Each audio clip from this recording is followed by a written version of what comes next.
What's going on, beautiful people? Welcome to a fantastic Friday on the Bituation Room. That is this show. This is the stream. This is the place, the time, the emotion. What is how does it? I don't. It's not. This is not the time or the place or the emotion. Okay. This is very much the wrong time where like everything is wrong. Like, you ever just do what I do, which is read all the headlines and we're like, everything's wrong. Wrong timeline, wrong, worst timeline. What are we doing? We're living in the upside down, still waiting on the final season of Stranger Things. Welcome, everybody. Thank you so much for being here, for pressing play, for deciding to digest the news with myself. And guess what? 2 guests on a Fantastic Friday. Yes, that is right. We are going to be talking about Trump's executive orders, especially when it comes to birthright citizenship. Can he do that? How is he trying to? How are the courts trying to stop him? And what is the future in our democracy turned white nationalist little fanfic experiment that we're living in right now? Traci Feit Love is here, and she's going to break it all down for us. And also, later in the program, Donald Trump hosted a 220, I need to know why that number, but a dinner with 220 of the top buyers of his cryptocurrency, his meme coin specifically, his meme coin, $ Trump. And apparently the food was trash. So we're going to talk about everything that went down at this dinner, who was there that we know of, and what do they want? So our very own Paige Oamek is going to be joining me. Yes, that is right. Paige in the not flesh, but she's going to be here. She contributed to this awesome reporting in Wired. And as always, again, Paige, a journalist in her own right. But for now, I need you to do the things. You got to palm the keyboard. You got to like the stream. You got to share the stream. Let people know what you do on a Friday afternoon or wherever you or however you are listening or watching to this. I also want to let you know that next Friday, we are doing the Bituation Room live in Los Angeles at the Elysian Theater, Friday, May 30th at 7 p.m. Get your tickets now, francescafiorentini.com, elysiantheater.com/shows/Bituation Room, or wherever you're watching or listening to this. We're going to have Council Member Unisys Hernandez. There was a new budget that was just passed in LA that isn't the worst thing ever. But there's a lot more to do. And additionally, we're going to have John Idarola in the house, and we're going to talk about national politics. But Matt Lieb's going to be there, Rachel Reyes of the LA podcast, and then Denton Cohen of the Rent Brigade, which has been doing some awesome activism around price gouging from landlords in the wake of fires, just straight up, preying on people and on renters specifically here in the city when so many homes were lost. So I'm really excited. And then I just found out that Ida Rodriguez, comedian, friend of the show, Ida is going to be running her new hour right after the Elysian Theater show in the room next door. So that's at 8:30. We'll be done by then. Then we all get to run over and chill with Ida. So like, it's kind of a fucking night at the Elysian. It's kind of a good night. So come through. There's multiple reasons to do so. It'll be a good hang. And with that, you guys, before these aren't the only stories we're going to dig into, but I have to break down Trump's perhaps the most racist thing I've ever seen. Like, truly one of the most shameful, most racist moments Donald Trump has ever had. And that is such a high bar. Like, that's come on. The most racist moment Trump ever had. Yeah, I said it. Hosting the president of South Africa. We have to look into all of that. Also, Theo Vaughn coming around on Gaza. Maybe he should talk to his homies, Ivanka and Jared Kushner.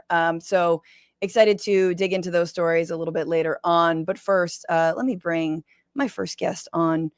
She's the founder and executive director of Lawyers for Good Government and the L4GG Action Fund, that's the Lawyers for Good Government Action Fund, that mobilizes and has mobilized thousands of pro bono attorneys, delivered more than $100 million worth of legal services in support of progressive causes over the past 8 years.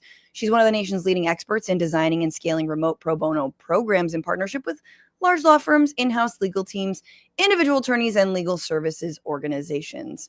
In other words, she's doing the Lord's work. Please welcome Traci Feit Love.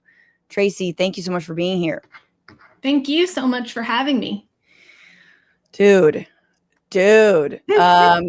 everything is awful, of course. Yes. And a lot of it, the first Trump term really tried to test the limits of the courts.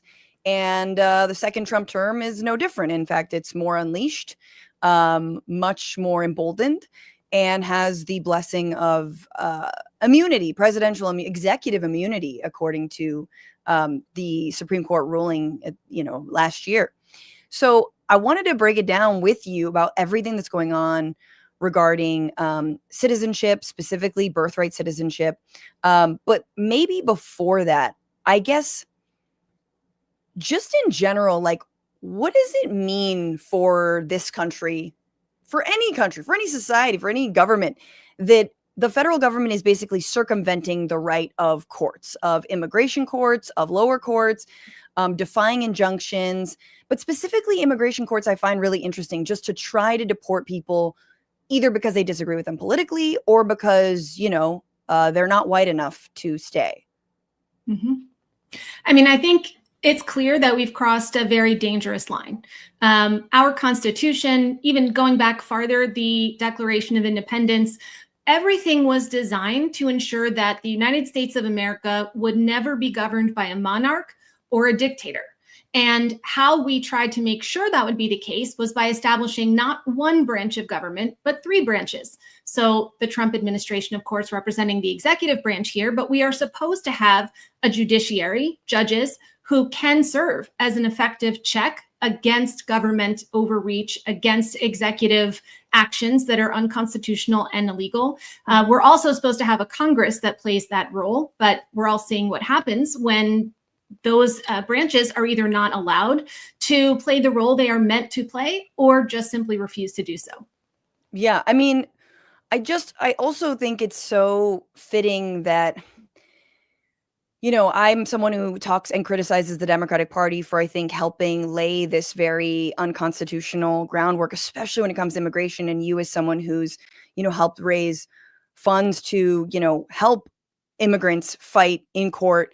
To me, it's like we've long defunded immigration courts, and again, there is very little resources in it, and that's why, in part, if you actually don't want undocumented people in this country, actually have a more robust immigration court system, asylum process, on and on and on. But, I do think, we've sort of forgotten about it. But, like now 3 weeks ago, when the Wisconsin judge was trying to effectively get control of her own courtroom and make sure that ICE wasn't, arresting people who were showing up for other cases that they had pending.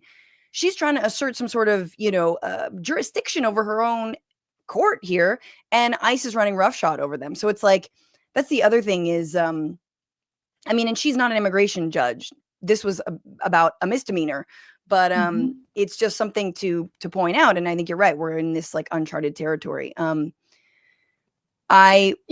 administration has been very clear that the goal is not to provide a fair legal process for immigrants whose legal status is being questioned. If that were the case, they would try to put more judges into immigration courts, not fire judges and force them to resign. It would be a completely different budget if that was the goal. We would put more money into the judicial system, into the courts, and maybe not so much money into sending ICE agents out into communities and to courtrooms and every other place we could think of, schools, hospitals, to try to track down people that the Trump administration has decided are not worthy of living here, which, as you said, usually means they're not white enough to live here. It's a disgrace, honestly, to how this country is supposed to work and the principles we are all supposed to be standing up for. Before we jump into birthright citizenship, I have to get your response because I only glossed over this moment this week where the head of Homeland Security, I mean, the very head of the body that is going after immigrants who are arriving at their immigration appointments. I mean, they're checking in. These are the farthest thing from alleged criminals or people who are, you know, traffickers. You think those people show up for their immigration appointments? No. That's right. And here is Kristi Noem demonstrating just how little she knows about our judicial system, about the legal rights of anyone who's being detained, speaking with Senator Maggie Hassan. Secretary Noem, what is habeas corpus? Well, habeas corpus is a constitutional right that the president has to be able to remove people from this country and suspend their right let me stop you, ma'am. Habeas corpus, excuse me, that's incorrect. President Lincoln used it. Excuse me. Habeas corpus is the legal principle that requires that the government provide a public reason for detaining and imprisoning people. If not for that protection, the government could simply arrest people, including American citizens, and hold them indefinitely for no reason. Habeas corpus is the foundational right that separates free societies like America from police states like North Korea. Well, counterpoint, I think the Trump administration wants to become a police state like North Korea. But Traci, your response to this moment, this wasn't the only moment where Kristi Noem, she had 2 or 3 chances to answer what habeas corpus is. Your response? I mean, she clearly either doesn't know what it means or is trying to redefine for the American public and for American voters what it should mean.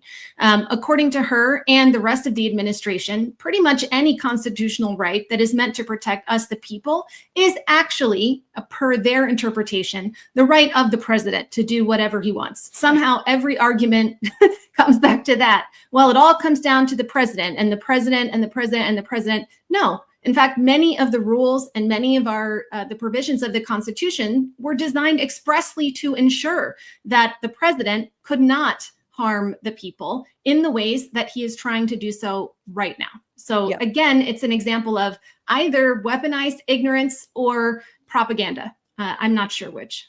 I think that weaponized ignorance is a really important point because you see that on full display in the ways that the Trump administration is trying to weasel out of the 14th Amendment. So let's talk about it. The Trump administration issued an executive order basically rescinding birthright citizenship. There was a lot of verbiage about if the child's mother is not a citizen at the time and the father is abroad, and it effectively tries to rewrite what the 14th Amendment is. What is your understanding of this executive order, and then maybe sort of explain what birthright citizenship is and how it came to be and how it expanded? So the 14th Amendment was necessary and was put into place in order to ensure that formerly enslaved persons would be guaranteed citizens of the United States of America. This was something that the original drafters of the Constitution didn't feel they needed to put in, and they certainly were not concerned about the legal status of enslaved people. Fortunately, after the Civil War, we put this amendment into place, again, to ensure that anyone coming after them, they originally had this in the form of a Civil Rights Act. Congress recognized, if we don't make this a constitutional amendment, some future Congress could decide to simply repeal this. We need security, we need guarantees, we need to know that we're not going to have uncertainty as to who, in fact, is a citizen and who is not. So it was put in place specifically to guarantee the citizenship of formerly enslaved persons. But it's also written very broadly. It basically says anyone who is born here is a citizen. Now, there is one tiny provision that the Trump administration is now arguing offsets the rest of what the amendment is meant to guarantee. And that is the clause that says anyone born here and, quote, subject to the jurisdiction of the United States is a citizen. So now they're arguing, well, if the parents aren't citizens, then somehow they're not subject to the jurisdiction of the United States, which, sidebar, that's exactly the opposite of what they're trying to say in terms of their rights to use the legal system against people who are here, who don't have documentation. But Now coming back to the issue at hand. Wait. Explain that, sort of follow that logic out, which is like. Sure. So either we have the jurisdiction to use our legal system and exercise our enforcement mechanisms against people who are here who don't have documentation or legal status, or we don't. Either they're subject to our jurisdiction or they're not. They can't be subject to our jurisdiction for one thing, but not for another thing. Right. And this goes back to the idea of interpreting any language, any amendment, any statute, anything in whatever way the president and his people decide that they should. This has been always my thing with the like very like catch-22 like nature of the far right speak on immigration. We're like, well, they violated the law when they came across this border. And it's like, whose law? Exactly. If you don't think they are like subject to the jurisdiction of the United States, then they're not subject to our laws. You're basically saying that. So like, we're kind of in this lost in the space-time continuum of, again, I believe they're racist attacks on immigrants because you can't say both things at once. And I think that's sort of what you're saying. Yes. Tell us about when it was expanded, because I think this is very interesting. We'll look into what the Supreme Court said yesterday, but I don't know if it was in 1895 or if Wong Kim Ark was born in 1985 or 1895, excuse me. But the expansion of birthright citizenship to immigrants who just been living here, who immigrated, not people who were brought here in chains. Yeah, so I think the decision we're talking about was, if I'm remembering correctly, I think it was around 1898. And the case was about a man, Wong Kim Ark, who was born in San Francisco. He was born here. He traveled with his parents back to China, where they were from, for I think about a year. And when he tried to come back to the United States, suddenly the government tried to claim that he was not a legal citizen of the United States because of his parents' legal status. So they took this case and it went all the way up to the Supreme Court, which decided, and in my view, it wasn't an expansion of birthright citizenship. It was a clarification of what that jurisdiction provision actually meant. And in that case, they very clearly decided it doesn't matter what the legal status of his parents were. He was born here. He is subject to our laws. Therefore, he is a citizen. And from that point on, there has been no logical argument, at least, that anyone could say someone born here is somehow not a citizen because of something about their ancestry. It doesn't make any logical sense. It only makes sense, in my view, if you're interested in an immigration policy that is designed and built around racist ideas in order to enforce racist values. That's my opinion. Again, a little Stephen Miller concoction. So let's look at, because there have been, let me get to it, 22 states sued Trump over this birthright citizenship executive order, a bunch of immigration rights groups as well.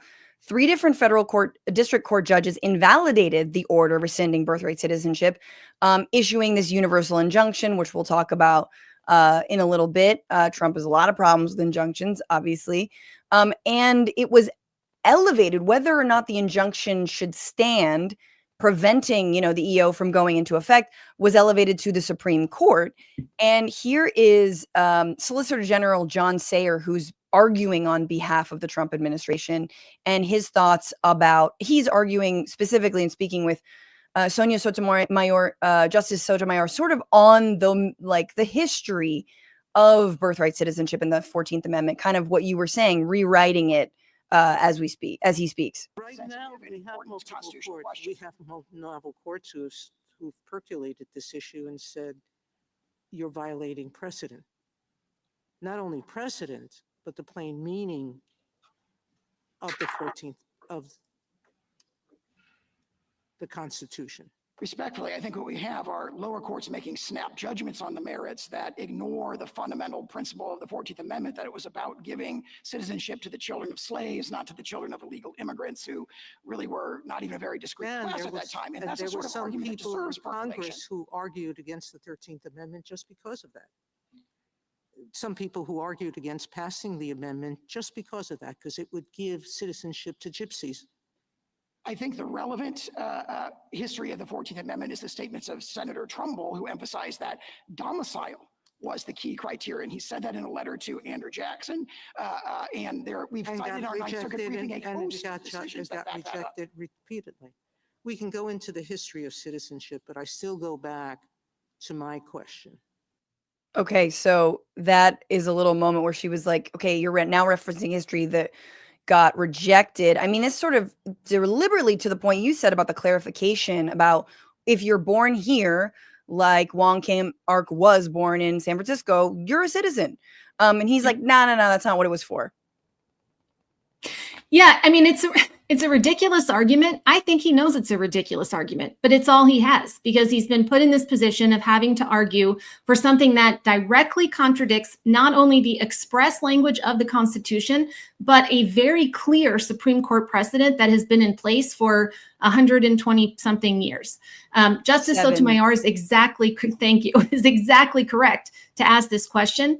And his reference, by the way, to these lower courts making what he calls snap decisions is also another propaganda tool that this administration is using, which is constantly talking about the decisions of the federal courts and of judges as disrespectfully as they possibly can. Yeah. Talking about these judges don't know what they're doing. Oh, this judge was a Biden appointee. Sure. This judge, this judge is biased because whatever reason they want to make up.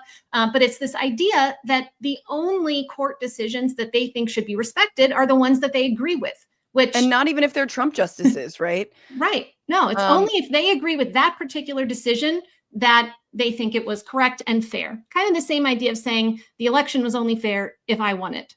Well, yes, 100%. Can I ask you, Traci, about, because it's one thing to talk about the legality and it's another thing to talk about the implications. If the injunction is lifted and this goes into effect, what will this mean for millions of families and babies born into this country? I mean, it's like, are you going to back time it? Like, I'm the child of immigrants. Like my dad, I was on a visa when I was born. You know what I mean? Like you could back time it to say that Trump's own children aren't citizens because I don't think Ivanka became a citizen until, I don't know, the mid 80s or something. So like, but I mean, seriously though, what's the implication here? I mean, the answer is no one knows. They don't even know what it would mean, how it would be enforced, how it would actually work in practice, because it makes no sense. This is also, it goes back to the original idea of why birthright citizenship had to be in the Constitution, not an act of Congress, because it's complete chaos. If you set up a law and a legal system that says one thing, a person grows up believing that they are a citizen, and then suddenly some other act of Congress says, no, you're not. I mean, there is no practical or logical way to deal with that and address that. I think it's all chaos, and it's all designed, again, to create a system where the administration feels empowered to do whatever it wants to whomever it wants. The other thing that I think that the Supreme Court's been discussing, and that I think a lot of lawyers have been talking about, and I'm curious because you, through your work with Lawyers for Good Government, have raised funds for people who cannot combat and bring these cases. But in so many of, whether it's someone contesting their detention with ICE over an op-ed that they wrote, like Rumeza Osterk, or it's Kilmar Abrego Garcia, or it's someone, even an American citizen who was wrongly detained. I think we saw in Mississippi someone tackled to the ground. They're gonna need legal support. It seems like this is making far expanding sort of this legal bureaucracy and the hurdles that immigrants notoriously regularly navigate when it comes to the immigration system in this country. Yeah, I mean, it's no secret that our existing immigration system is deeply flawed, and it has been for a very long time. So far, we've not been able to pass anything resembling meaningful, logical immigration reform. What we see instead is a constant flip-flopping, constant changing in policies, constant executive action. We've seen this for years. I mean, we founded Project Corazon, which is our immigrants' rights project, in 2018 in response to the Trump administration separating families at the border, just literally pulling children out of the arms of their parents, detaining them separately, and not even tracking where those children were going. Right. So we were trying to respond to that. Then the next thing, well, now what we're going to do in order to avoid separating families is we're going to force all of them to wait in dangerous border cities in Mexico where they're not even from and where they have no resources and no connections until their case proceeds. And also where, of course, they have no access to lawyers. When that's no longer allowed, well, now we're going to have Title 42. We're going to not let them in, not because of remain in Mexico, but because of the pandemic. I mean, it just, that we it's don't a believe constant exists. changing. Exactly. So the system we have now is already so Byzantine, so confusing, and constantly changing. Even lawyers have trouble keeping up with it all. So now to add yet another layer on top of it, again, I think it all comes down to what the true desire of the administration is, which is to not be subject to laws at all, to be able to say, and for all of us to know, by the way, that they can come after you, they can come after me, they can come after whoever they want and make whatever argument they want, because none of the system makes sense anyway. I think that's what they're trying to get to. Well, we don't understand it. Who knows what habeas corpus is? Exactly. It sounds like a very good appetizer. I don't know. You don't know. Let's call the whole thing fascism. We're talking to Traci Feit Love, the founder of Lawyers for Good Government. And I want to go back to this question. Last week, again, Supreme Court heard arguments from the Trump representee, the U.S. Solicitor General, about rescinding birthright citizenship. And of all people, Justice Kavanaugh, do you like beer? I guess Justice Kavanaugh also is trying to wrap his very beer broken brain around the implementation of something like getting rid of birthright citizenship. Take a listen. On the day after it goes into effect, this is just a very practical question, how this is going to work. What do hospitals do with a newborn? What do states do with a newborn? I don't think they do anything different. What the executive order says in Section 2 is that federal officials do not accept documents that have the wrong designation of citizenship from people who are subject to the executive order. How are they going to know that? The states can continue to, the federal officials will have to figure that out. How? So you could imagine a number of ways that the federal officials could. Such as They could require a showing of, documentation showing legal presence in the country. For a temporary visitor, for example, they could see whether they're on a B1 visa, which would exclude kind of the birthright citizenship in that context. For all the newborns? Is that how that's going to work? Again, we don't know. On the day after it goes into effect, it's just a there you have it. How, such as, I mean, other documentation. It's it does kind of feel, to your point, that it's making something that was already Byzantine even more Byzantine, unnecessarily, almost to.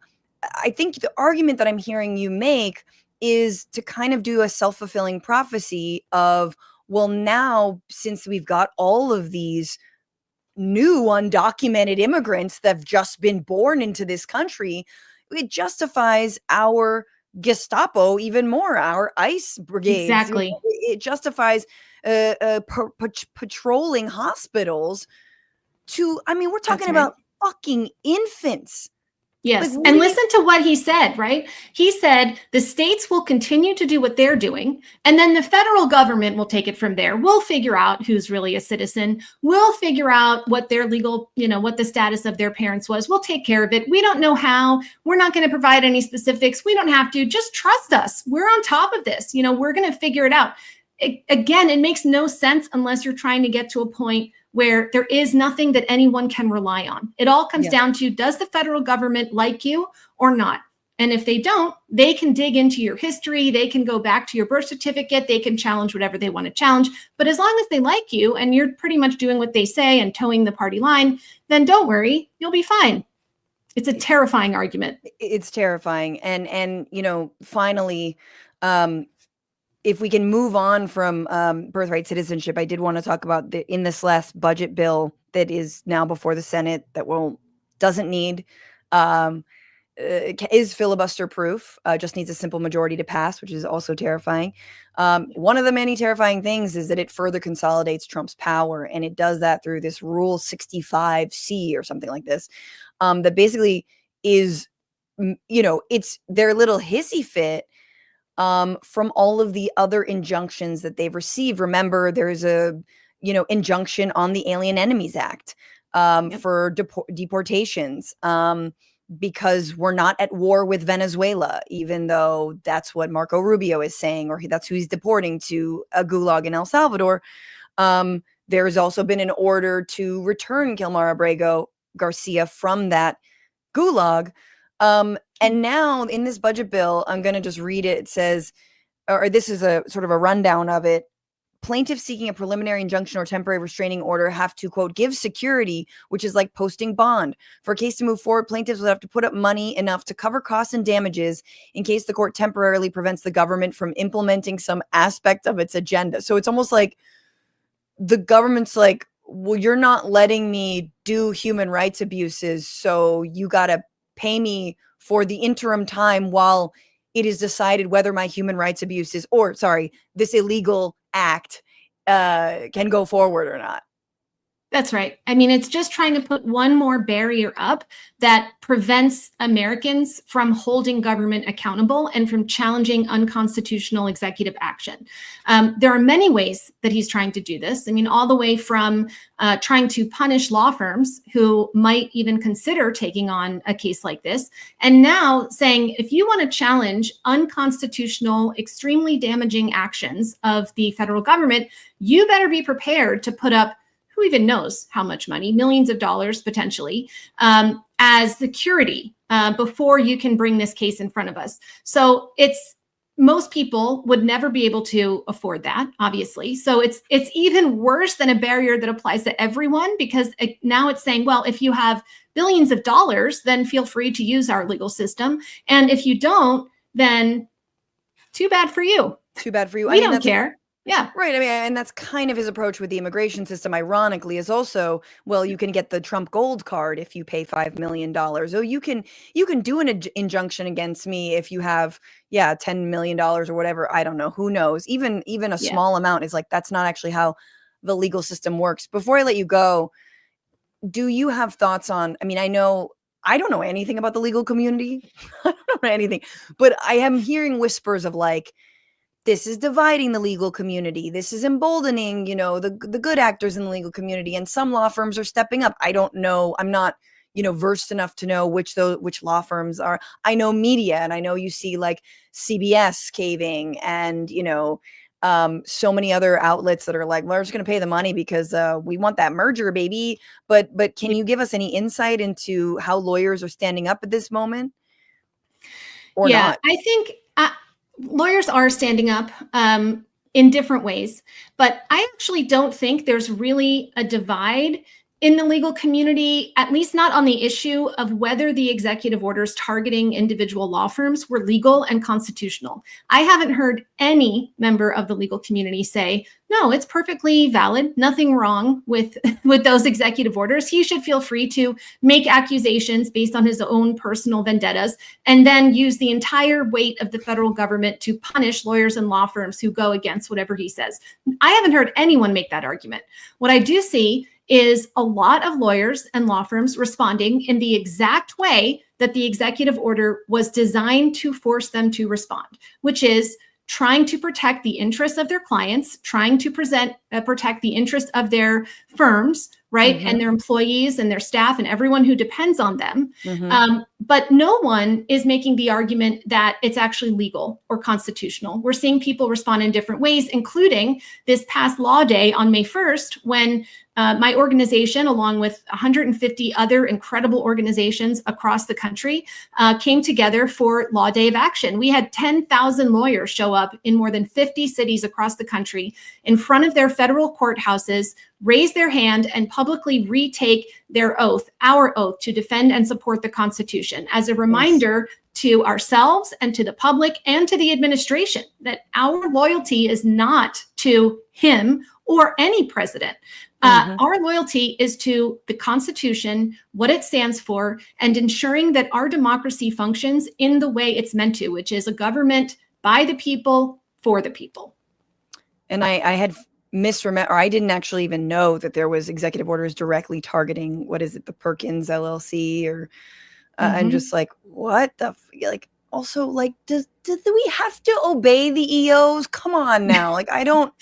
Anyway, Traci, before you leave, where can people find you and support Lawyers for Good Government? Do you guys have actions coming up? Are there people like that you just mentioned, people who are listening who want to get involved? Yes, we always have things coming up. If you'd like to get involved, the best place to start is our website, which is lawyersforgoodgovernment.org. If you go to the Join Us section or About, you'll see a lot of ways to get involved, including by subscribing to our Impact Docket, our newsletter. It comes out every 2 weeks, and it's very concrete ways that you can make a difference. In each issue, 3 to 5 very clear things you can do, whether you have a few minutes, a few hours, or more than that, to take action in support of the principles that we all hold so dear. So please do join us, get involved, and reach out. You can use our contact form if you have any questions. That's amazing. Thank you so much, Traci, for stopping by. Traci Feit Love, maybe someone with the best name I've ever heard, possibly. You know, and I drive a hard bargain with my name because, you know, like number one. No, I'm kidding. What's up, guys? Thank you so much for sticking around. We got more show, a lot more show. Traci Ava admitting just on Maine that you've got a crush on Ellie Mistel. I mean, don't we all? But I appreciate that. Vetris Varna wondering why the Solicitor General sounds like he's drinking bleach and why he sounds like RFK Jr. This is a very fair question. Thank you, Just Julie, for the super sticker, and Shoe Freak Dragon as well for that love. And now, you know, it's very important because last night, Donald Trump held his cryptocurrency dinner, awarding 200 plus top buyers of his cryptocurrency that he's been selling from the office of president, with a lavish dinner that apparently tasted like ass. Reporting for Wired on it is our very own producer of the Bituation Room for what? We going on like 4 years now? Paige Oamek. Paige, welcome to the show. What are we on, 3? Yeah, 3.5. 3.5? Oh my God. Couldn't imagine the show without you, Paige. Welcome. Thank you so much for being here. I want to throw up your article here, which is entitled "A Helicopter, Halibut, and YMCA Inside Donald Trump's Meme Coin Dinner." Was there a helicopter inside of? Fact check on the headline there. Yeah, fact check. But just explain where this dinner was, and then who we found out was. I mean, no. Explain where. I thought it was at Mar-a-Lago, but it was in DC, correct? Yeah, it was in, I believe, Roanoke Falls, which is in Virginia, right outside of DC. So it's at another Trump golf club. Yeah, and he landed the helicopter on the lawn at the golf club. They all ran up to the window. I Got a Feeling was playing while that happened. God. And yeah, so for this reporting, we talked to 4 people who were inside of the dinner. I talked to one of them. We were texting, and I was, I think it's safe to say it was kind of a flop, but also, you know, possibly the biggest corruption scandal that's ever happened in front of our eyes. So it's hard to parse those things together. Tell me why it might have been a flop. Well, I think just in terms of like, so these people all paid, you know, between $55K to like nearly $40 million to be there. And they were served, you know, as someone said, you know, the only thing that was edible there was the bread and butter. They had, apparently this was not yes, good. Please, let's look at it. So it's filet mignon, braised halibut, vegetables, mashed potatoes. They had a salad before and a lava cake after. My favorite is someone's. I mean, I do think I always focus on the food. I mean, literally on anything, I'm going to focus on the food. Like at a wedding and like everything, it says a lot. It does. But you talk about, that everyone was like, I was really hungry and the bread was the only good thing. Yeah, my source left hungry. He told me he had to go and grab like a chicken quesadilla after. Can I ask you, oh my God, can I ask you if your source disclosed to you how much money they had purchased of the cryptocurrency? So they actually wouldn't have had to, because every transaction is on the blockchain. So Okay. what makes the story really interesting and like fun to cover is that you can look at each. So they had a public leaderboard that Yes. showed these 220 people, and attached are all of their wallets. The fun thing about crypto is like you can see all the transactions that are made, but you don't necessarily know who that person is. So it was really fun to track these people down. And yeah, my source spent, I believe, $300K in Jesus. and mine is a named source. I can talk about him, but he's the person who said that the dinner was shitty. Yeah. And can you give us a sense of, since Trump became president and he announced, I believe it was 3 days after the inauguration, this meme coin, how much the value has increased? Because I think I covered your reporting before that showed that this dinner was precisely to bolster the value because it seemed to be dipping a little bit. Yeah, I mean, right now, I wouldn't say the value is looking awesome. I think I personally was really, like, when I started reporting on this a couple weeks ago, was really expecting the value to absolutely tank after the dinner was over. Because for anyone who doesn't know, a meme coin is like, they don't have any kind of inherent value. It's something that just, the value is about the hype and about the attention, and like what better way to bring hype and attention than access to the president. Right. But the meme coin had a lot of hype when it was first announced around Inauguration Day, and it sort of trickled down from there. So if someone got in January, they probably lost a good amount of money. I think something like, and yeah, don't quote me on this, but like half of the people there probably lost money. Right. And some people there made a lot of money, including someone who we tracked, I think made something like $6 million off the trades. And they made that money also from getting out before, and into like, this is just like how trades happen. Yeah, that night they've sold this morning. Like a good amount of them have, but I expected it to be a lot more. A good amount of people are holding. I believe that the person I interviewed was still holding, because Trump's made some promises that there'll be, more events and NFTs, and he wants to be the number one Bitcoin president, so makes sense for them to stick with it. I guess. He did have some very insightful things to say. According to your reporting, he said in a 25-minute speech, quote, "We've got some of the smartest minds anywhere in the room right here," which is ironic because Lamar Odom was in the room. So, that's a lie. You believe, was he the one who, I think he took too much Viagra and had to go to the hospital and or fell in love with a stripper? Unclear. Now he's gonna do a pump and dump meme coin. So we know what's in his head at least now. If not what was in his body before. He said also, you believe in the whole crypto thing. Yeah, bitch, that's why they're there. I'm sorry, I'm just like, no, when he came out, he was like, "Oh my God, you guys are all dressed up." He really said that. He was like, "Wow, you guys really believe in this." It's guys. The same thing that he says to Christian evangelists. He's like, "You all believe in the Jesus thing, so I believe in the Jesus thing. You're powerful. I want your support. I want your money." He said, "You believe in the crypto thing. A lot of people are starting to believe in it. This is really something that may be special. Who knows, right? Who knows? But it may be special." Which, if that's not a statement of confidence, I don't know what is. It might be special. It might be all a pump and dump scheme. I did want to play this video that I found from Courier News. I couldn't find a different video of it, but if you're listening, people were wearing masks while they walked in, and there were protests.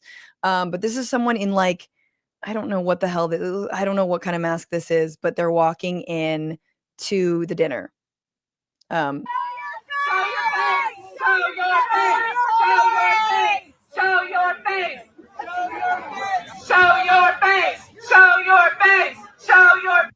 just so weird. And someone mentioned in the comments, like, it's very Squid Games and, like, you know, the weird masks that their billionaires wore. I actually do know, unfortunately, who that is.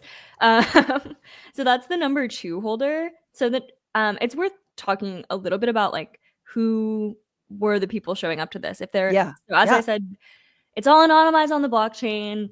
Lots of people are doing great reporting to try to figure out who was in there. You know, a bunch of lawmakers, including like Chris Murphy, Elizabeth Warren, as well as people like the Wall Street Journal editorial board are calling on Trump to release the names of who was in there. So the person walking in with the mask there is part of like this group called Meme Coin. They're like trying to have their own kind of crypto exchange. So they were the number 2 holders. They spent millions. And then the person above them was Justin Sun, who's a crypto billionaire, Chinese-born crypto billionaire, who was sued by the SEC for doing like hundreds of thousands of dollars of essentially fake trades. Yes.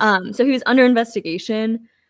And then he went, invested $75 million into Trump World's World Liberty Financial, which is going to be like their crypto exchange. And then so World Liberty Financial is the actual exchange, the market that Trump is setting up. Yeah. And so this is like going down on Solana. It's a little different, but like, yeah. So that's like the project he's working on. Yeah. Let's just play this about Sun. So this is the number 1 holder. And you sent this to me. Friend Jacob Silverman, awesome reporter, did this and talked about who's buying Trump meme coin. Buying it and why. Take, for example, Justin Sun, a jurisdiction-hopping crypto billionaire with a colorful resume and some strange spending habits. Justin Sun eating a banana for which he paid, get this, $6.2 million. In 2023, the SEC sued Sun and 3 of his companies for fraud, saying they allegedly artificially inflated the market for certain tokens by doing hundreds of thousands of essentially fake trades between accounts they control.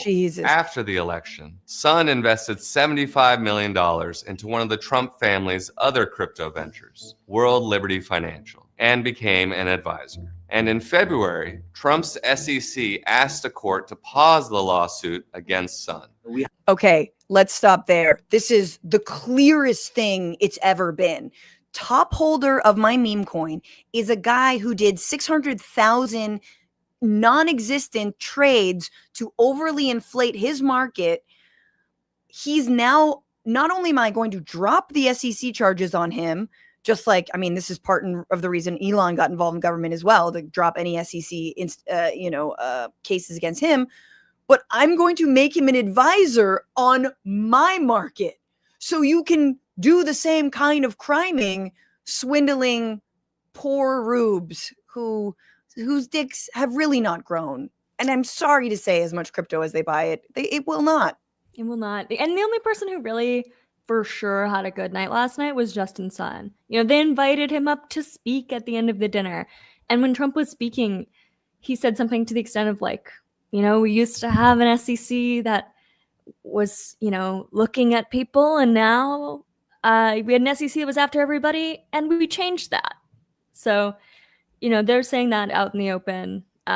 He just openly bragged about it? Yeah, he said exactly what I said. We changed. I like, this is why it all comes back to Democrats being such little wet noodles and being like, even the media cycle talking about Hunter Biden, everything, every accusation is a confession. But speaking about like, why do we feel, I mean, we can just speculate, but the importance of knowing who these top holders are, I think is just proven in Justin Sun. This is someone who will help Trump possibly do more financial crimes, was investigated for his financial crimes, wants something very directly from the Trump administration, and is willing to pay for it. You can only imagine the other nefarious actors or people who possibly want, just access. Did you get any sense that like people felt they got enough access, or that,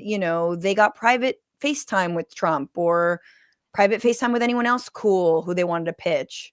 Yeah, so the only people who for sure got any time with him were the 25 top holders, the top 25 people who spent the most and held some of those coins. A lot of those people also, like, the way that they determined who was in the ranking was really funny because they accounted for people who would dump, or like that they didn't punish people for dumping. So 18 of the top 25 people actually weren't holding any crypto, like when they went to dinner last night. My God. So they actually aren't even giving the loyalty in return, but are getting this access to Trump. But anyway, yeah, what we know about the top 25 people and the people overall is Bloomberg did some reporting where they found something like half of their wallets are like foreign wallets, meaning you couldn't create them in the US. It doesn't for sure mean that like half of the people there are foreign actors, but it raises the question that could be the case. And definitely some of the top holders like Sun, like the meme coin guys, like wearing the mask there, they are not US based. So definitely a good amount of those top 25 people who actually got FaceTime with Trump were not like your average Joe by any means. And of the people who were just like, I mean, I don't know if anyone there is an average person, but my source who I spoke to, he described the people and the vibe there as like sketchy. Dark, like he was like, it's kind of sketchy. He was like, people here feel like hackers. He like turned his Wi-Fi off because he was nervous about the experience of being there. Oh, it's nothing but agents and honey traps or honeypots and like fuck it. No, that's really funny to be like, yeah, it was sketch. And then also kind of checks out. Here is Caroline Leavitt trying to answer questions ahead of the dinner about like, hey, are we going to know who these 25 people are? Because, I mean, that's the other thing, say what you will. It is wild. We've just created a new version of dark money, right? It's a new way to donate as much as possible with nobody finding out about it. But, just another back channel. It's like at least, the oligarchs, the like, David Horowitz or the Mark Andreessens or anyone else who's thrown down with Trump. Even the Joe Rogans are like, at least they have to show their face. At least they're like honest about it. Sure. On the president's dinner tonight, will the White House commit to making a list of the attendees public so people can see who's paying for that kind of access to the president? Well, as you know, Garrett, this question has been raised with the president. I have also addressed the dinner tonight. The president is attending it in his personal time. It is not a White House dinner. It's not taking place here at the White House, but certainly I can raise that question and try to get you an answer. Oh, I love this angle. I love the angle of, we're insulating ourselves from any corruption charges because it's not at the White House. I didn't land the helicopter on the lawn. This is my extracurricular activities, which, by the way, if I am ever held accountable to them, the Supreme Court has said that anything I do is basically in an executive function, so I will be insulated from any criminality. Yeah, done and done. I saw someone in the chat say ratio of women. My source said there were 7 women of like 2. And the photos, I would say you can look at them on Twitter. It's funny. Also, there some people were like, we're gonna wear masks inside. We're gonna do all this, and then like Justin Sun was in there with a full camera crew. Wait, what?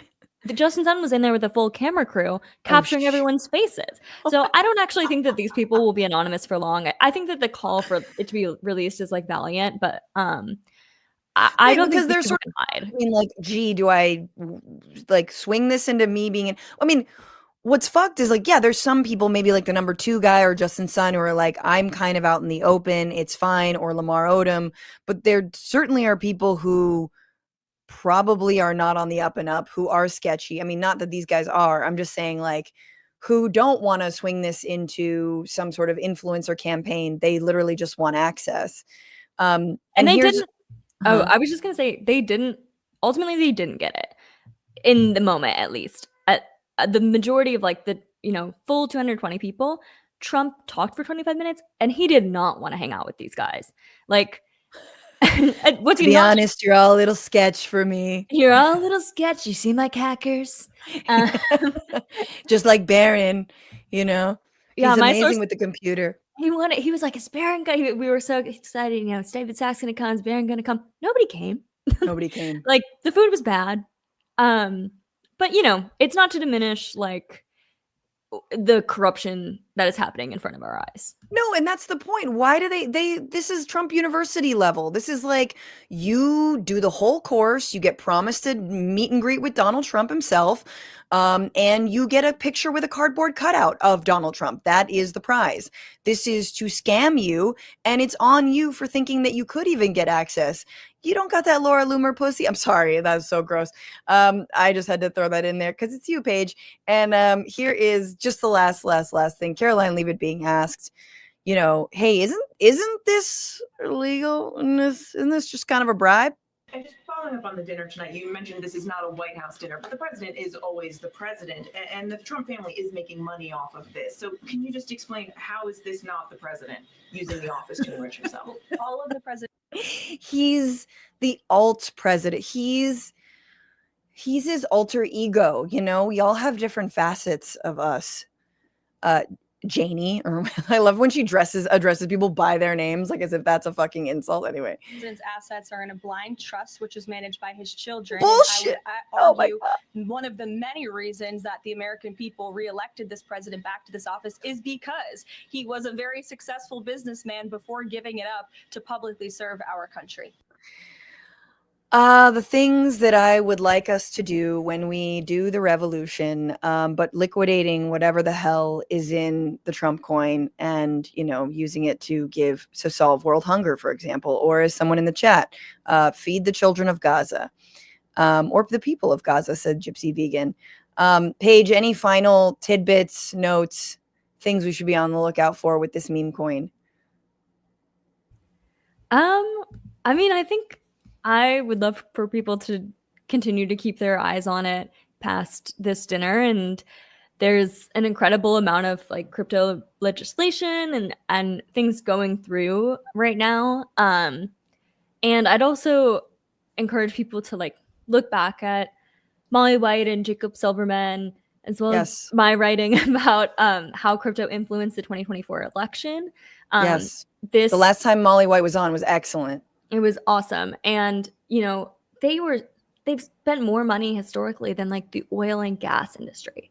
Like that's how like serious they are about influencing politics, like on the highest level here. And I think this dinner is a great example of like what, the scamminess that can be accomplished. But, taking away this SEC case from Justin Sun, all these things that'll come through with like the Genius Act and whatever's next for Trump here, people should keep their eye on.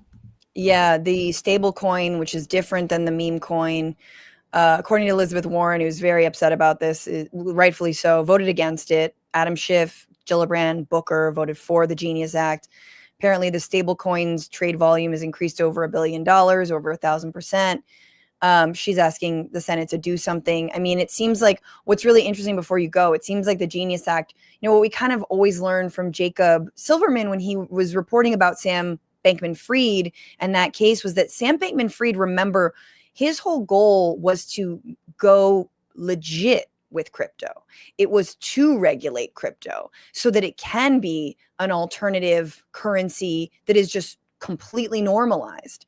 But that he, happens to have a 20-yard jump on or a 500-yard or whatever it is than everybody else. And so like that is actually a bigger danger than crypto already being a danger to the people who are investing in it. And, sad for them if, Bitcoin, fucking plummets.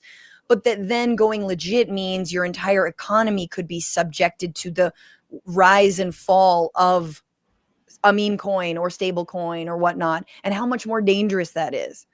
Yeah. And I think what you just said there is important with the regulations, like remembering that like when Coinbase or these other companies are sponsoring bills or like lobbying for bills to like regulate cryptocurrency, that isn't them necessarily being good actors. Like it's giving a kind of legitimacy to like stuff that like, these other people, their holdings they have are like in like fart, like fart coin. Like stuff like that. I mean, we're on the bitchuation room, so we can be real, but For it's like, point, yeah. that's, I mean, it's the way that like they all like how we could never regulate, drugs or sex work. No, we could never. No. That must remain on the black market. We're going to, and so imagine like again, when you regulate something, it legitimizes it, and I mean, this is again the one-to-one to sex work and drugs is not there, but it's like they would never talk about doing something like that. But then, okay, we're gonna do a fucking fake currency that's gotten, destroyed so many people and gotten others really rich. And it's so ripe. Like we've talked about this for dark web exploitation, for the very sex traffickers and drug dealers and bad actors, actual bad actors that they love to fearmonger about. yeah. And at the same time, the Consumer Financial Protection Bureau is absolutely gutted by Doge. It's all one big snake eating itself of like, and now if people have problems with these, with getting scammed for meme coins, whether that's by Trump or by, Russia or something, how would we go about helping people with that? Yeah. No, insane. Paige Oamek, amazing reporting. I love that you got access to the people who got access to the dinner. Where can people find you other than here? Where can people find your work?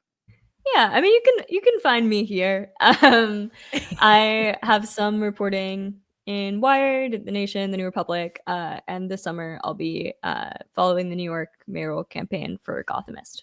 Hell yeah. Do you have a website? I feel like you need a website. I do have a website. It's on GitHub. It's just pagehtml.github.io. I don't even know what any of those letters mean together, but why don't we link to it then? People can check out all your awesome work and reporting. Thank you so much for being here. Please have a good rest of your show. I will. On the front of the front facing, Paige is always behind the scenes. Not always. Sometimes I'm like, Paige, where art thou? She's not there. Yeah, it's let's see. Dave L says, hot take, crypto is just high-tech tulipomania, a pointless investment only good for sloshing money around. I don't even know what tulipomania is, but it sounds really fun. Parlor Trick says, I guess Trump really doesn't have a problem with China. Let's see. Mark Mahood, thank you for being a member. Fantastic show, Paige. And by the way, what are your feelings on hosting the Daily Show? Yeah, that you sound like my mom. Why don't you just host the Daily Show? I've submitted tape in the past when they were in different iterations, and me and Roy Wood Jr. are like loosely friendly, and he was always like promoting me to like be on their roster or whatnot. But then he left because he's got other shit to do and principles and stuff.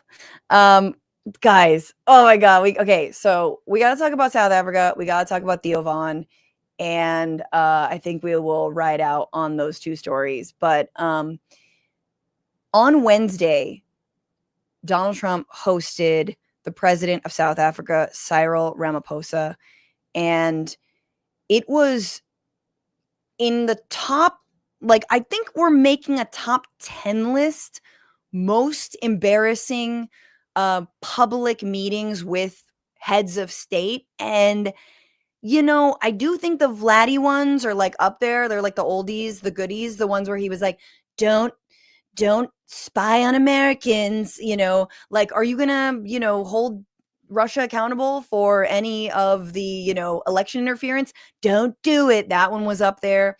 And of course, early in the president, I mean, God, what are we, like 100, maybe, what was it, 50 days ago, a lifetime ago, the absolute shameful meeting with the president of Ukraine, Volodymyr Zelensky, and the have you even said thank you once from JD Vance, up there.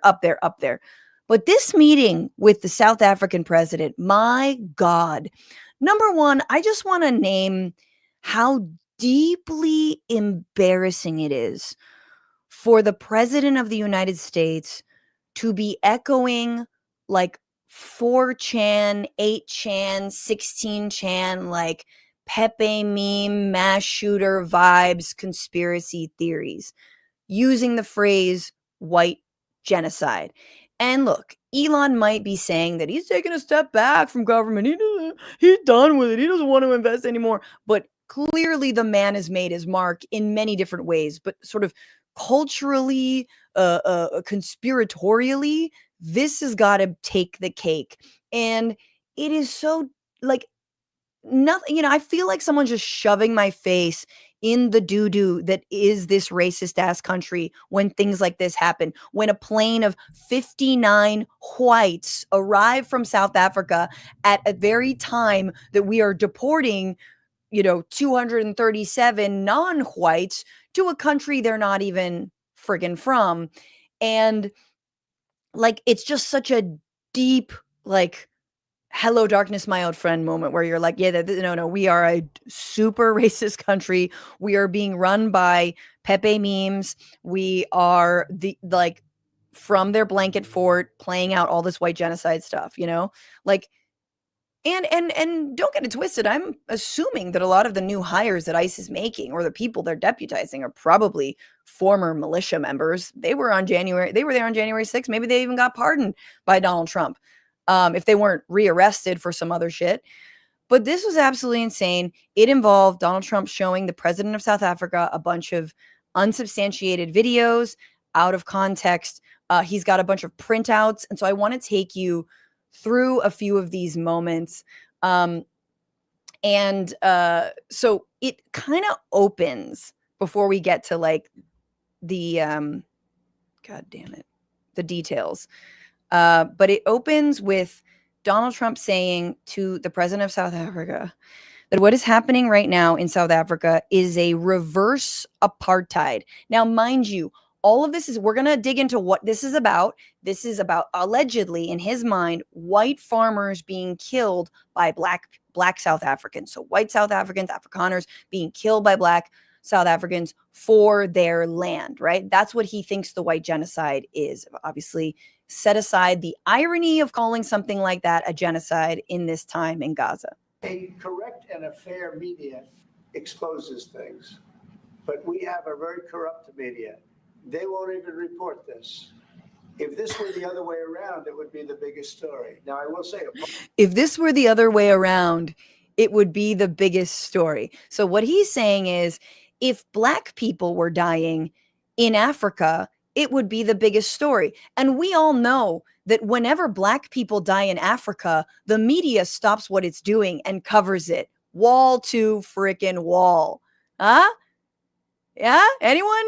Yeah. So he's saying immediate, calling it reverse racism. Here we go. So this is like the preface. Apartheid, terrible. That was apartheid, terrible. The other way around, it would be the biggest story. Now, I will say apartheid, terrible. That was the biggest story. That was reported all the time. This is sort of the opposite of apartheid. I love this is the opposite of apartheid. Apartheid, terrible, but it was reported all the time. It actually really wasn't. It was sort of normalized until the students and civil society both, and the movements in South Africa and the movements here and internationally demanded that it be a story and that people not live as second-class citizens in their own homes. What's happening now is never reported. Nobody knows about it. All we know is we're being inundated with people, with white farmers from South Africa. And it's a big problem. Marco Rubio was telling me he's never seen anything like it. The numbers of people that want to leave South Africa because they feel they're going to be dead very soon. Yes, please. I swear to God. Marco Rubio tells me, oh, so you believe... Okay, so if we're to follow your logic, let's just put a pin in whether or not anything you're saying is real or happening. If we're to follow your logic that, I don't know, people are facing death in their home countries and they're afraid to live there, what would you call their attempt to seek refuge in the United States? Would that be something like asylum? Would you support the seeking of said asylum in the United States? Yes. Okay, but what about when Venezuelans do it? What about when Salvadorans do it? What about when people from South Sudan or Haiti do it? No? Oh, okay. So let's be clear. You believe in asylum for white people. That's right. if any whites are out there in the world and you want to move to this shithole country that we got going on here, hey, it's Christmas morning for you. This is just, oh God, like I smell it. You can smell it, right? You smell it. That's just like, is the doggy doo-doo of this white supremacist colonial ass country that we live in, just trash, just a trash ass racist country that this president is now the leader of. Okay. So, it gets pretty good. There's a long video here, so I want to take us through it. Okay, let me just take us through a few of these moments. So Donald Trump, wait. Before we do this. Donald Trump has like a whole slew of props, y'all. We're talking video, we're talking printouts. This is a real show and tell that clearly Elon Musk set up for him. He did not do any of this on his own, or Stephen Miller or whomever, right? There's a whole there's a choreo to the white genocide case that he's laying out here. And so here the president, Ramaphosa, is trying to sort of get a word in edgewise. He's first being asked by a reporter, what will it take to convince you there's not a white genocide? Because we've looked into it as journalists and we could not find evidence to what you're saying. And here's what he said. What will it take for you to be convinced that there's no white genocide in South Africa? Well, I can answer that for President. For him, no, seriously. I'd rather have him answer. Yeah, I know the answer. It will be, Our president will respond to you. Thank you, Mr. President. It will take President Trump listening to the voices of South Africans, some of whom are his good friends, like the. Okay, I can't do that. Listening. I love how he's talking about him like a child. It will take him listening. Just listen. And I cannot. Those who are here, when we have talks between us around a quiet table, it will take President Trump to listen to them. I'm not going to be repeating what I've been saying. I would say if there was Afrikaner farmer genocide, I can bet you these three gentlemen would not be here, including my Minister of Agriculture. He would not be with me. So it'll take him, President Trump, listening to their stories, to their perspective. That is the answer to your question. But Mr. President, I must say that we have, wait. We have thousands of stories talking about it. Sure. And we have documentaries, we have documentaries, just like Italy gave. Somebody here to turn. Where's Natalie? Natalie, here we go, Natalie. PowerPoint time. It has to be responded to. Yeah, sure. Let me see the articles, please, if you would. Bring me the articles. Turn the lights down. Wait, is Natalie his printer hoe? Is that the woman who carries around like positive stories about him? Oh boy. Now this is the face of a man who realized he just stepped into a 4chan PowerPoint and he don't want to be here no more. He did not know that there was a whole litany of videos who were about to come at him. Turn the lights down. Oh boy. Just put this on. It's right behind you. Johan. Turn the lights down, you guys. There's nothing this parliament can do. With or without you, people are going to occupy land. We require no permission from you, from the president, from no one. Here we go. We can do whatever you want to do. Who are you to tell us whether we can occupy land or not? We are going to occupy land. South Africa occupy land. So we'll explain who that is, but this is straight up a show and tell. He is turning down the lights, making everybody watch this, and it gets way worse. But before we do that, let's just get into exactly like sort of the details of who you just saw right there. This ABC article I thought was pretty good. Wait,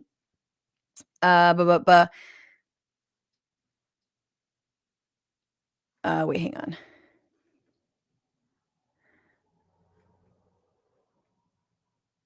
Let me just, you know what? Let's just watch it. He was I'm not going to read the article. I'm going to read it after so we can just sort of explain what we actually saw. Let me just go back to the video because it's good. Shibbity doob deep. Okay, so here there are like so they're basically members of parliament who represent small fringe groups, parties in South Africa who are like, yeah, we're going to take land and F the whites, which again, Cyril Ramaphosa has an amazing answer to, but here's a few standout moments. Now this is very bad. These are burial sites right here. Burial sites. Over 1,000 of white farmers, and those cars are lined up to pay love on a Sunday morning. Each one of those white things you see is a cross, and there's approximately 1,000 of them. They're all white farmers.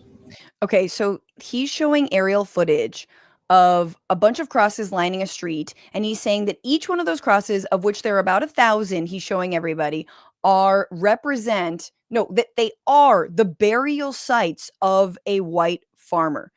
And nothing could be farther from the truth. And so those are actually just their crosses commemorating two people who were killed.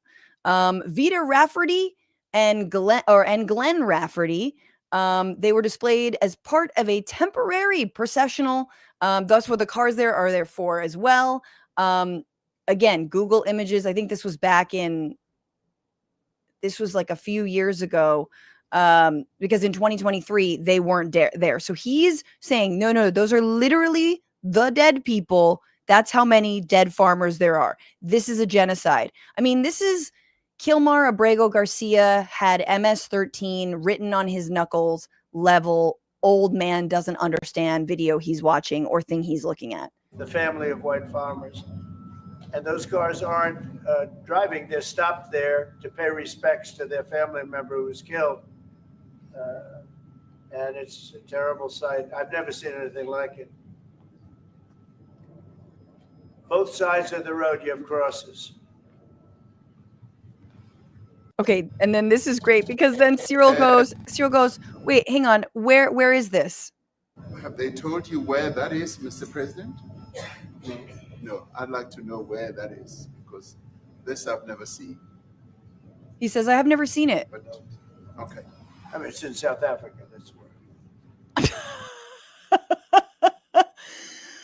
I would like to know where that is. I mean, no, but I mean, it's in South Africa. And this is the face of a man who's like, this bitch do not know that South Africa, just like the United States, is comprised of many different cities and towns and counties. This bitch don't care where it is. It was in near Normandian, South Africa.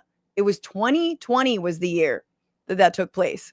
So he doesn't care. No, South Africa. This dude's looking. Now, when I said it was a prop, there's a show here is a show and tell. There definitely is. So Donald Trump is going to now take us through the printouts of headlines that he has about the death of the whites. Look, these are articles over the last few days.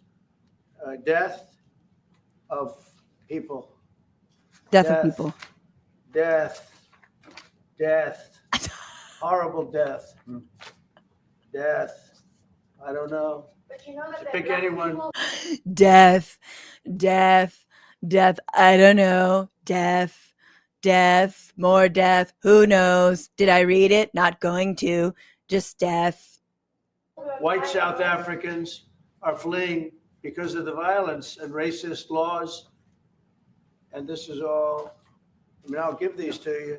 So when you say, what would I like to do? I don't know what to do. Just look at this. White South African couple say that they were attacked violently.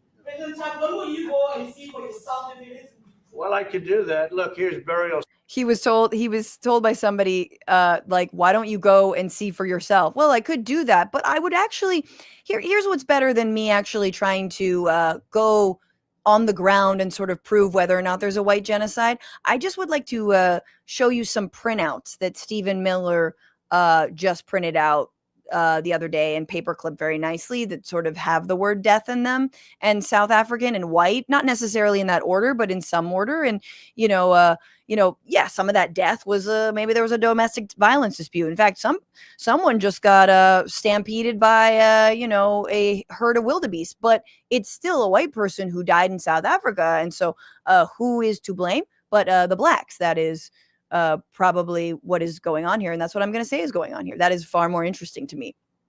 And my favorite, okay, so before we get into the politicians and what their response is, there is death in South Africa, and it has affected the farm community. The country has one of the highest murder rates in the world. This is BBC fact-checking this. There were 26,232 murders last year, according to the South African Police Service figures. Of these, 44 were killings of people within the farming community. We're close. And of those, 8 were farmers. Yes. Okay, so that means the genocide is at least 8 people, which I think rises to the definition of genocide, not the mass starvation of an entire population in Gaza, but 8 farmers being killed absolutely rises the definition of genocide. Now, are those 8 farmers white? We don't know, but probably. I'm going to say yes for the purposes of me not wanting to do any research or actually ask any intel, even though I have the most robust intel community at my fingertips. I don't want to know anymore. Those figures are not broken down by race. However, there is a Transvaal Agricultural Union. So, hey, some counterfacts, which represents farmers, and they compile figures that offer an insight into the racial identity of victims.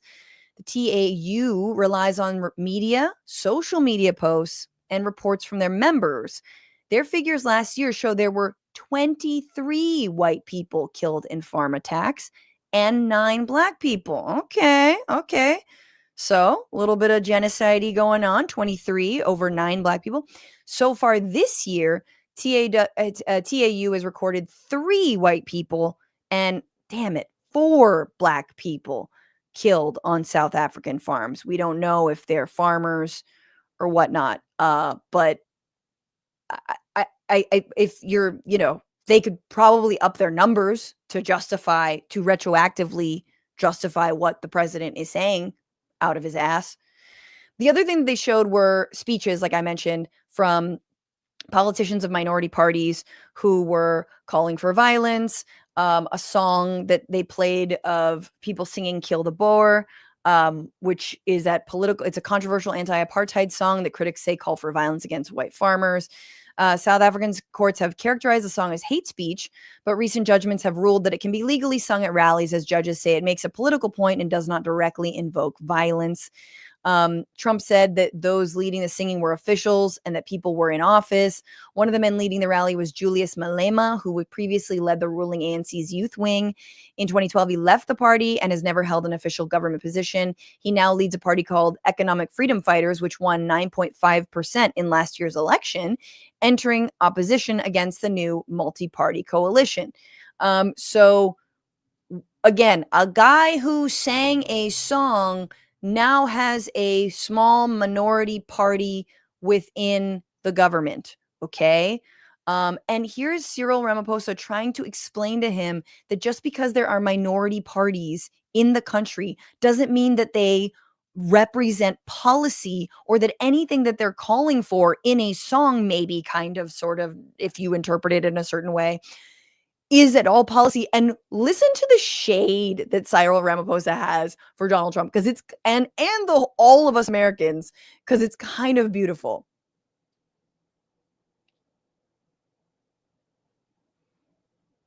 Don't let me down now. Come on, dear internet. Dear internet. Why for art thou forsaking me?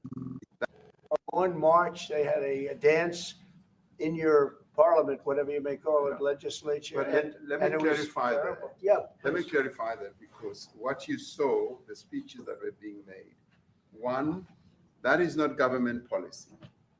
We have a multi-party democracy in South Africa that allows people to express themselves, political parties to adhere to various policies. And in many cases, or in some cases, those policies do not go along with government policy. Like, I am not a patriot, obviously by any stretch. But when, I mean, maybe we've always been this way, and we should always say South Africa, after apartheid fell, installed a far better government, more representational than the United States ever fucking had, with two-party duopolies. But it is deeply embarrassing that not only is Trump being so virulently racist and bigoted and peddling all kinds of conspiracy theories, but that then we're being educated by the South African president about what a multi-party democracy looks like. See, we have a multi-party democracy, and so you can have different parties. It's not just blue and red, you know, and we have something called free speech, and you can say things as a party, as a citizen, in parliament even, and that doesn't mean that thing is necessarily going to be law. You know how you have your Marjorie Greens who say that the weather was changed by a cabal of Jewish Democrats? It's like that, you know? She's not actually going to do anything about that. She's going to actually say she wants to fight anti-Semitism. Like, oh, that's so painful. And he's trying to explain this. Just because this lawmaker said the thing, or you think he said a thing, doesn't mean what you think it means. Truly an abomination, truly disturbing. Again, just so shameful, so racist. Again, we know Elon Musk, according to ABC News, said South Africans are fleeing the country due to violence and racist laws. It's we know where this is all coming from. We know who's sending along these clips. And I think the final thing is really quickly, because it's interesting. Cyril admits that there's criminality, that there are people who are being killed, but the majority of them are black. People who do get killed, unfortunately, through criminal activity, are not only white people. Majority of them are black people. I just cannot. He cannot. You know, sometimes people should, you know, education's good. You know what I'm saying? Books are good. Books are important. Everyone can learn. Everyone can learn. You don't have to just start from like a message board that started off as like a place where you could talk about how chicks won't date you and then just became like a neo-Nazi site. You know what I'm saying? There's other ways. Now, speaking of an actual genocide, many people are speaking out about what's happening in Gaza. And this week, Theo Von on his podcast, and even chose to put it out as a clip, posted, "What are we doing?" with a heartbreak emoji. And he specifically talked about Gaza. And I mean, no one has ever put it more eloquently, I think, than Theo. You know, I wanted to say something. There's been something that's just been kind of on my heart, and so I feel like I should bring it up. There is, you know, we've had people on the podcast in the past to talk about it. And have you? There's a conflict that's been happening in the Middle East. People know about it. Conflict between Israel and Palestine and some of the areas over there, the Gaza area they talk about. And I just think it feels to me, I don't know if it feels to me like it's a genocide that's happening while we're alive here in front of our lives. And I don't, sometimes I feel like I should say something. I'm not a geologist or geographer or anything like that, so.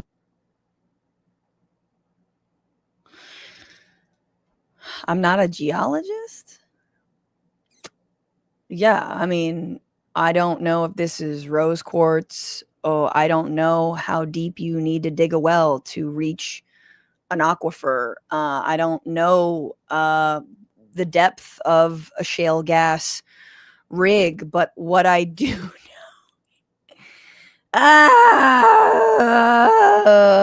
Let the man speak. There's 3 cameras on him. There's a lot of money for him to speak his truth about the things that are happening in the Middle East, in the places where the people are, and the things that are bad and the sad and the maybe a genocide. So I don't know a lot of some of it I do know though. Like I know the basics of the issues over there, but for me, it's just like how I feel like you see all these photos of people,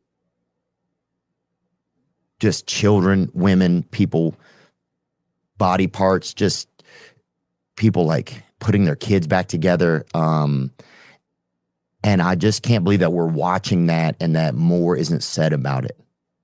And so I'm not saying anyone else needs to say anything, but I think I'm just that more isn't said about it by me. So I just, I want to be able to speak up about that I think we're watching probably like, one of the sickest things that's ever happened. And I'm sorry if I've kind of haven't said about it. I've tried to talk about it and learn about it. But I don't know. Maybe I just wanted to say something. I don't even know what to do. Let's talk about what you can do, Theo. Kudos to you for speaking your heart and saying what clearly it feels you're nervous to say. It's interesting because I think people like Theo Von sort of pride themselves on being able to say whatever they want. And yet you can really tell he's like shaking his knee. He's very nervous to even say that he thinks this is a genocide. I mean, it is 18 months on. Thousands and thousands of lives have been lost. So what are the estimates? Like 15,000 children, pages and pages we just now know of children under the age of 1. So never lived to see their first birthday. Ghost Dog TV said, relax, he's converting the dummies, let him cook. And You're Coping Hard is mad at me because, say like, let him, we give him accolades, we give him some credit. And I absolutely will give this man some credit for speaking out about something that is a genocide, that is heinous, and anyone should speak out about it. And I also think that this is a sign that Gaza is not a political issue, meaning that it's just if you have a heart, if you believe that children shouldn't be murdered, if you believe that this is a massive overreaction. If, look at Miss Rachel. If you like children, you should be speaking out on this issue. So good on him converting maybe some of the dummies. The problem is this. There is someone who is doing the killing. It's not just that it's happening. It has been enacted on the people of Gaza and the people of the West Bank by the Israeli government. It's been enacted on the people of Palestine, also thanks to our tax dollars, and both parties, both Democrats and Republicans, I would argue, have done it with a kind of glee. And as this week proved, as one Republican lawmaker called for the nuking of Gaza, feel that actually this has not gone far enough. That Donald Trump, who has put out AI imagery of him and Netanyahu sipping drinks on the beaches of Gaza, that actually this will be the Riviera of the Middle East. It'll be the Gaza Riviera, and the people of Gaza, well, they're just going to be removed. We're going to move them into the desert, those who survive, or we'll move them to Libya, right? So there's actually people doing this. And so it was extra rough after you saw, Theo Von speak from the heart. But Theo Von actually this week also had dinner in Miami with Ivanka and who? Jared Kushner, a man who could not give a shit about the lives of Palestinians. In fact, made sure that things like October 7th happened, that the Palestinian people were squeezed even more into desperation, right? That they would do an act like that, that, you know, that the people of Gaza were cut off from aid even before October 7th happened. And that the Abraham Accords, which Jared Kushner helped spearhead, specifically the Abraham Accords, were meant to cut the Palestinian people out of any peace deals in the Middle East, which we're seeing now, which is, oh, we're going to normalize relationships with all of the Gulf states. We're going to normalize, obviously, relationships with Saudi Arabia, and it's all under the rubric of the Abraham Accords. We're going to move the embassy, as happened under Jared Kushner, back to Jerusalem, which is supposed to be a shared city, is a very political act. We're going to move that back to Jerusalem, not back to Jerusalem. You know, and we're going to say nothing about the encroaching settlements, the repression, the apartheid that is happening in the West Bank. And here, Ivanka Trump, who we haven't heard from a lot, May 14th, man. Ooh, just a week ago. Miami looked good on you, Theo Vaughn. Come back and visit us soon. That's sweet. That's sweet. That's sweet. It's almost like he's got direct audience with the very people who are doing this. He was at Trump's inauguration. Trump did his podcast. He's got contacts to them. So you could search your heart all you want. You could ask yourself, what am I to do? But you are breaking bread and cozying up to the very warmongers that are doing the genocide. So what you could do is start by talking to your friends. Yeah, you could talk to your audience. That's fine. You could, politicize them, maybe. You should probably mention who's doing it, but you could maybe more specifically talk to your friends with power, the friends who come see you live, as Jared and Ivanka saw him live do stand up. The guy who says this about Palestinians, and I know this is going to hit me with an ad, which is going to annoy the crap out of me. But Jared Kushner, who has suggested that the Palestinian people should just be cleaned up out of Gaza. And this was months and months and months ago. So who knows what he thinks now? Now that a lot of the cleaning up has been done. Standing. Say but disability. This is what I have a hard time with. It's fine to speak out, but don't get it Both twisted, sides are man. spending a These fortune guys on military. have I think neither relished in their side. access to the Trump administration. They've relished in their right-wing turn. They court that audience. So spare me this, I think it's a genocide, Joe Rogan shit, because you need to talk to the people who you can actually influence. You have way more influence than someone like me, than the people who listen to you even. You could do something. What you're doing is you're gaslighting people about you not cozying up to the right. That's what you're doing. Both sides are spending a fortune on military. Let's listen to Jared Kushner. This is only I think this was a month into the genocide. Both sides are spending a fortune on military. I think neither side really wants to have, a terrorist organization enclave right between them. And Gaza's waterfront property, it could be very valuable to, if people would focus on kind of building up, livelihoods. You think about all the money that's gone into this tunnel network and into all the munitions. If that would have gone into education or innovation, what could have been done? And so I think that it's a little bit of an unfortunate situation there. But I think from Israel's perspective, I would do my best to move the people out and then clean it up. Oh, that sounds so sweet. It sounds very it's very Yale, it's very just like a little yuppie explaining what ethnic cleansing is. We just clean it up and move them out. I'm wearing a Brooks Brothers sweater, and I have my collar peeking out, and it's all very fine and good. It's great waterfront property, and it's a shame. And this is a well-worn Hasbara talking point when it comes to speaking of the people of Gaza. If they had only developed it into waterfront property. Do you know that the siege on the people of Gaza prevents them from getting construction material?